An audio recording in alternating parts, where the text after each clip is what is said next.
Kasette Kürt asıllı olduğum için Kürtçe bir şarkı yapıyorum ve Kürtçe bir de klip çekiyorum. Ahmet Kaya Ango Ango jiyaneke diber siya astengi derbendî êrîş û di dawiyê de jî mirina li surguniyê. Nasıl hesaplaşacaklarını biliyorum. Teşekkür ederim.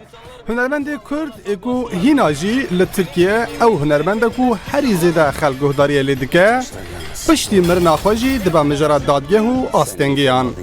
Filmê bi navê İki Gözüm Ahmet wate çavê min Ahmet ku behsa jiyana Ahmet Kaya dike li ser daxwaza malbata wî ji alî dadgehê ve hate rawestandin. Film wê neyê nûmayîş kirin. Ew film ji destpêkê ve bê destûra me hatiye kişandin. Dema ku hûn jiyana honermendekî vebêjin, divê hûn berhem û afrîna wî bi awayekî rast bigihîne temaşevanan. Di vî filmî de tiştekî wisa nîne. Jiyana me jiyana Ahmet Kaya hatiye manobelkirin. Eserên wî nehatine hespandin û cihê wî nehatiye dayîn. Ew cihê êşe ye. Tiştê ku hatiye kirin bêrêziyek e. Nabe ku hûn bi zaniyariyên Googlê jiyaneke wiha vebêjin. Di destpêkê de agahî dabûneme lê me gotibû em naxwazin. Ew bi taybetî nêzahiyeke wisa ku di serî de hezkirina gelê Kurd û gelê dinyê digel Ahmet Kaya istismar dike. Ne de olsa Malatyalı. Çavê min Ahmet ji hêla Hakan Gürtop û Ganî Rûzgar şewate ve hate kişandin. Lê malbata Ahmet Kaya ji bo vê qanî nabe. Lame jî stranên wî di filmê de nehatibûn bikaranîn ku ew bixwe bi stranbêjiya xwe bûye xwedî wê serboriyê û ew film jî bo wê hatiye kişandin. Dihate payîn ku film ji heftê Sibata 2020 ve bête nîşandan. Lê 26 dadgeha Stenbolê biryar da ku heta ku doza berdewam encam nede film jî neyê nîşandan. Piravî mirago stranekê am xwedan madin gotin ma got tamam. Ku Ahmet Kaya tescîla xwe heye navî Ahmet Kaya mavên ma got tamam.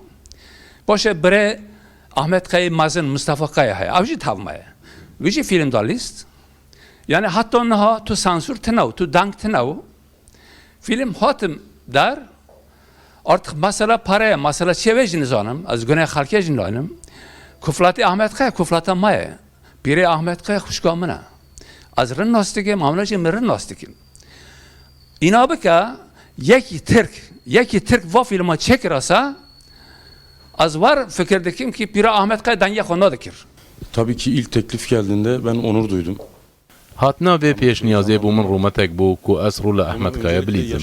Beriya ku mirov rûla Ahmet Kaya bilîze, pêştir divê mirovî bijî.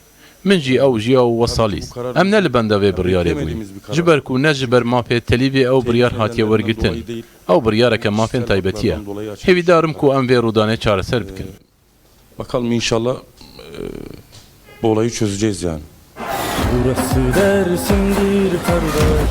Li gorî çêkerên filmê di destpêkê de malbata Ahmet Kaya tu astengî dernexistine. Lê piştî ku reklam têkirin û nûmayîş nêzik dibe, serî li dadgehê dixin. Her wiha li gor agahiyan di demeke nêz de filmekî din dîsa li ser jiyana Ahmet Kaya dest bi nûmayîşê dike. Filmekî sêyem jî di demên pêş de têkişandin.